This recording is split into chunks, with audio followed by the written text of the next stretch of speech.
If you're new to AI image generation, well, this video is for you. It'll help you avoid some of the common mistakes people make when starting off with image creation.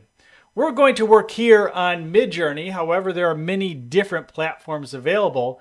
And for those of you who are familiar with Midjourney and other AI image video generators, you may find something valuable within this video, but for the most part, it's for those who are just starting out to help you avoid maybe some of the common mistakes that you really don't need to make. Hey, my name is Rosh, and I am the co-host of the Creative AI Show. And the first thing I want you to make note of is what I'm doing right now, what we are doing, reviewing different images that the community has created. And this is a good place to start.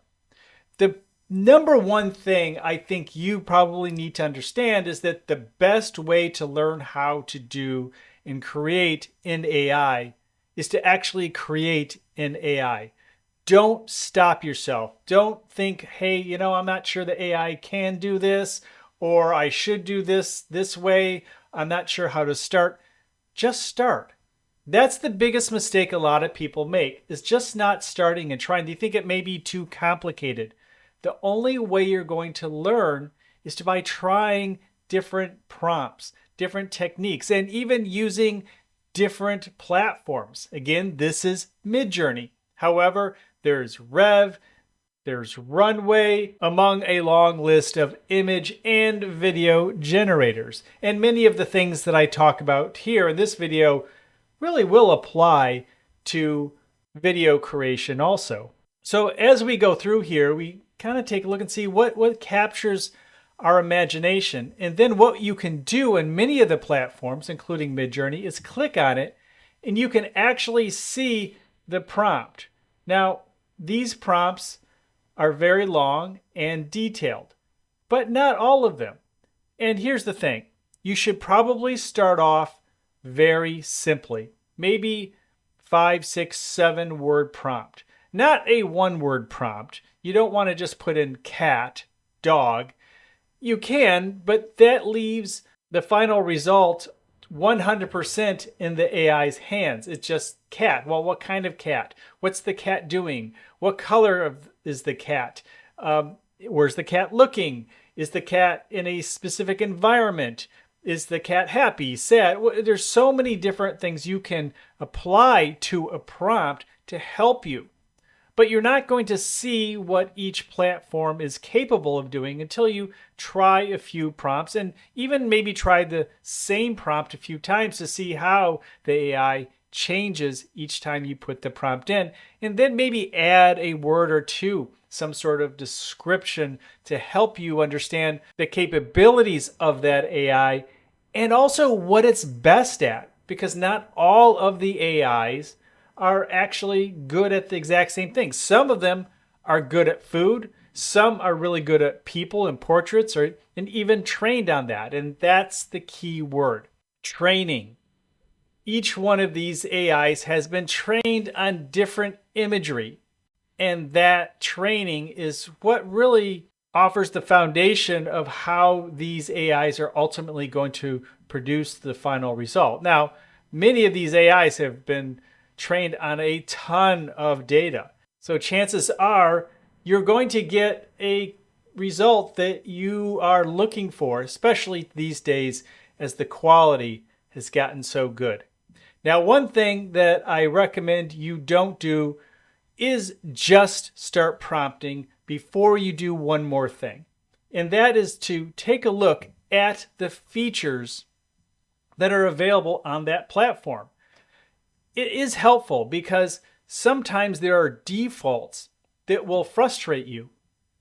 For example, weirdness or variety within Midjourney, if these are high, you're going to get weirdness and variety that maybe you don't want.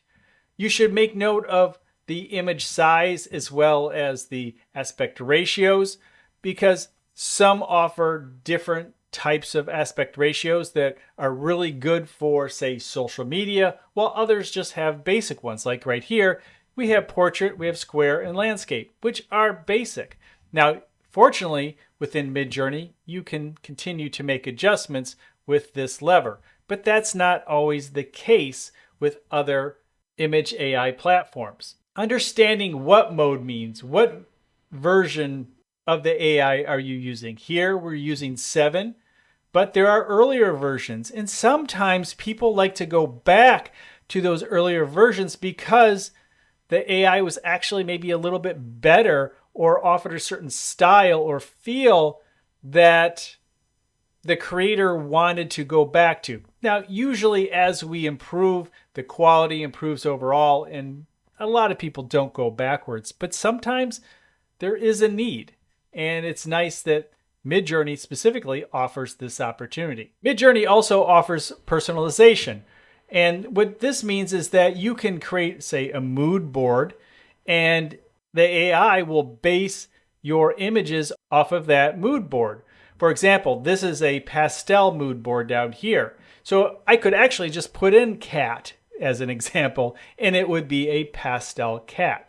But there's also something that's very unique to Midjourney in this situation, and that is it has you go through and rank or choose different images that you like so the AI knows your style. What are the types of images you like? And you go through 200 images, and you can continue to create additional profiles as you go on, but it does give the AI an understanding of what you like, which will in turn increase the odds that you'll get something that you like. Now, of course, you can turn it off in Midjourney, and sometimes you want to do that because you don't want that skew. You really want to go maybe in a totally new direction, and you don't want that history coming back at you. Now, something that many of the AIs have is the ability to add, say, a reference image. Platforms such as Runway and Leonardo, as well as Kling, allow you to upload images that can be used as a reference for creating additional images as well as video. Now, in this case, Midjourney only creates images, so we wouldn't have a base image for a video. But sometimes adding an image, maybe from your library, because it was something that you've liked, such as this image here, you could say, here's the image that I like. You can be used as a style reference. Then create a prompt. Enter.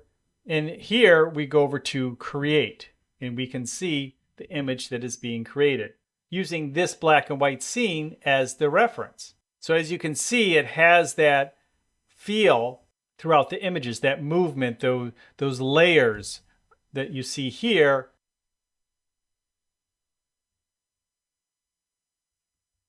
Again, you see that movement and that style of image here. Although these images are colorized a little bit, I could have said black and white to enhance that prompt. But that was a very basic prompt. And again, as I mentioned, when you just have a very basic prompt, you're handing the keys over to the AI to make interpretations. But again, using this reference image allowed the AI to at least have a general idea of the direction that I wanted to go.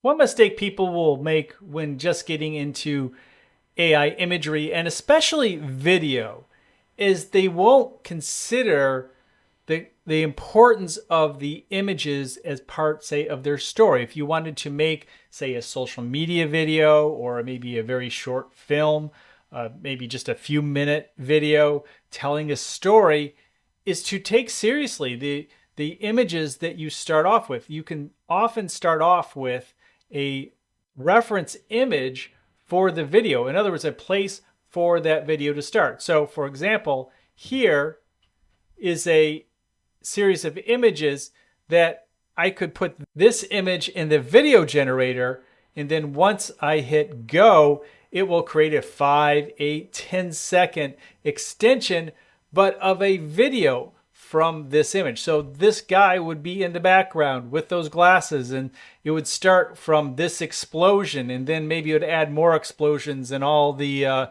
milkshake would fall down.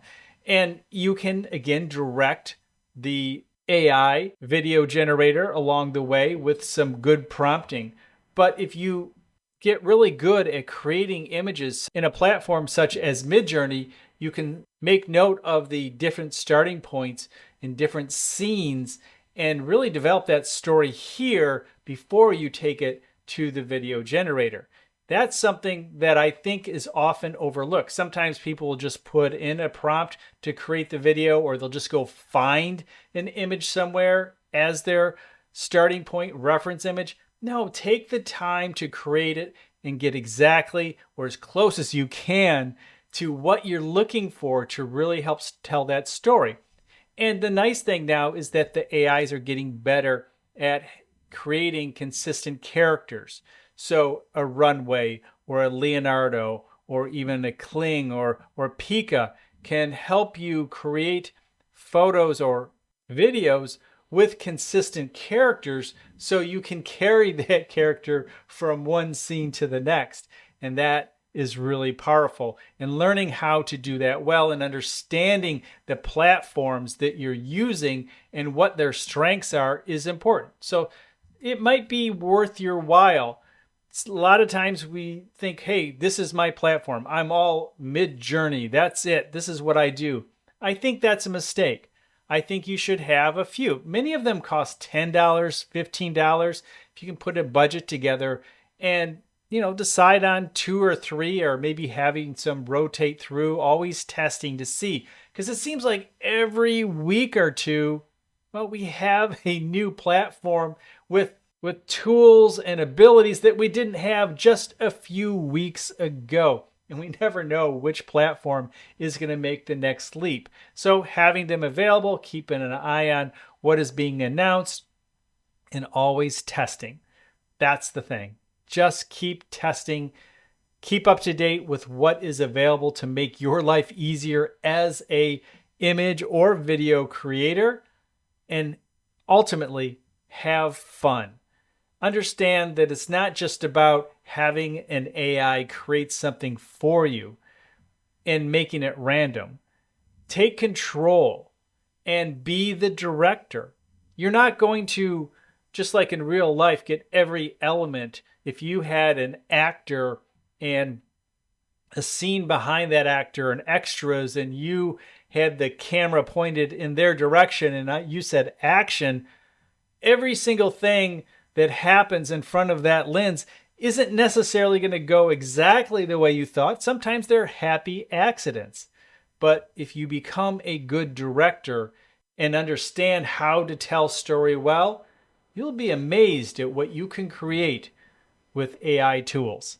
If you want to hear more about AI for the creative, definitely check out the podcast every Monday right here on this YouTube channel, and of course, your favorite podcast location.